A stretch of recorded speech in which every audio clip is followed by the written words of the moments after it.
Anybody else? Rick, do you mind me asking you about the undercards? Because you've got a great undercard. Yeah, the undercard's brilliant, you know, to be honest with you. You know, two WBA interim world titles, you know, Martin Murray against Navarro, you know, Scott Quigg versus Endel Monroe. Then we've got a British Championship with Steve Foster Jr. and Gary Buckland, which you've seen them two fight. That can't help but be a sensational fight. Then we've got a European light middleweight title with Sergey Rabchenko fighting his mandatory challenger V2, Cedric V2, who likes to come and have a scrap as well.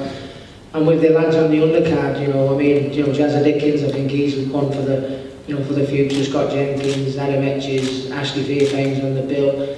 You know, it's you know, take me off the bill. You know, I mean, you've got any of them fights can stand on top of the bills in their own right, and we'll put it in their own right. So it's a real winner. You know, when I sit down at this top table, we're talking about my fight and my comeback, which obviously sort of like gets the headlines, but you know, you took me off the bill, that's one hell of a bill as well. It's one hell of a show, and I'm really, really proud of the job that the promotional team have done in putting the show together. It really is something.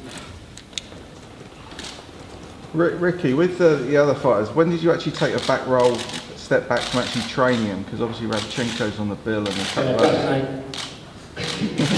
No, to be honest with you, you know, it's like me when, you know, when you get to, you know, you're 3 and 4 weeks out, the majority of your work is sparring. Me and Bob will be doing a lot of technique work on the pads, you know, working on, you know, tactics for the fight, and but ultimately, you know, as I was getting to my hard weeks, you know, say for instance Sergey, who I trained, is on the same bill, he was getting to his hard weeks. So when I was sparring, then Sergey would spar, you know, I was doing my coaching from the ring apron as opposed to doing the groundwork in the gym on the pads and that, you know. But I have been doing, you know, a lot of pad work with Sergey because he's fighting a southpaw opponent, you know, who has a very specific style, so you have to have that pad work. I feel like your technique work on the pads is always your preparation, you know, it's like your dress rehearsal, isn't it, for the fighting pad work, so you need that pad work.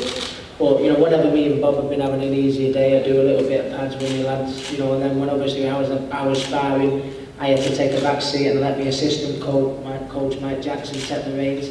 Believe it or not, I think it's made me a better fighter for this fight, to be honest with you, because I mean, I tell my lads in the gym who I train and coach every day, you know, move your head before you go in, jab first, you know, feint before you go in, move your head after the combination, you know, and you know, things that sometimes I forget in the past to do, you know what I mean? I've got to practice what I preach a little bit. There's no point me telling the lads in the morning to do this and then me not carrying it out in the evening. So I think, you know, you see things differently from this side of the ropes as a coach, you know, and the advice I'm passing on to my kids, I've got, you know, they've come to watch me in the evening and gone, hey Rick, what's all this moving your head after combination stuff, you know what I mean? It's been good, and I need to be, my time needs to be filled.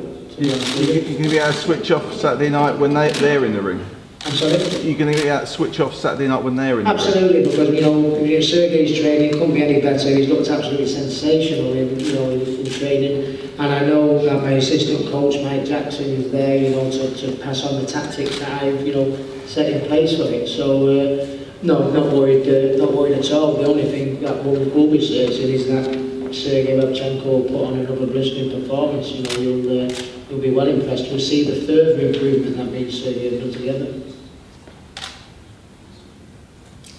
Is there any chance that we'll see you in Sergey's corner if your fight goes as well as you expect? No, I don't think so. I mean, I haven't seen the running order yet.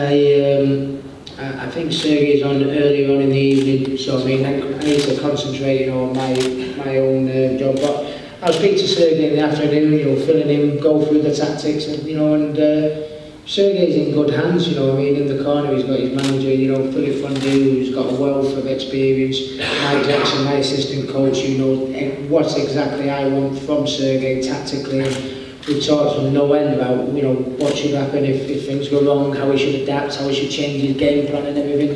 Sergey's in real good hands, you know, and I've no doubt, you know, I've nothing to worry about with Sergey. He's in good form. Ricky, you talked quite a bit about, you know, going back to boxing a bit more and being a bit more cautious. Will you still have the hand speed? Will you be able to still throw the volume of punches? And how are you going to have to control your instinct, you know, to go in there and fight the way you used to fight? I think my hand speed has been better, to be honest. There's one thing, you know, you can say, like, the defeat against Pacquiao was a brutal one. You won't get too many more brutal knockouts than that.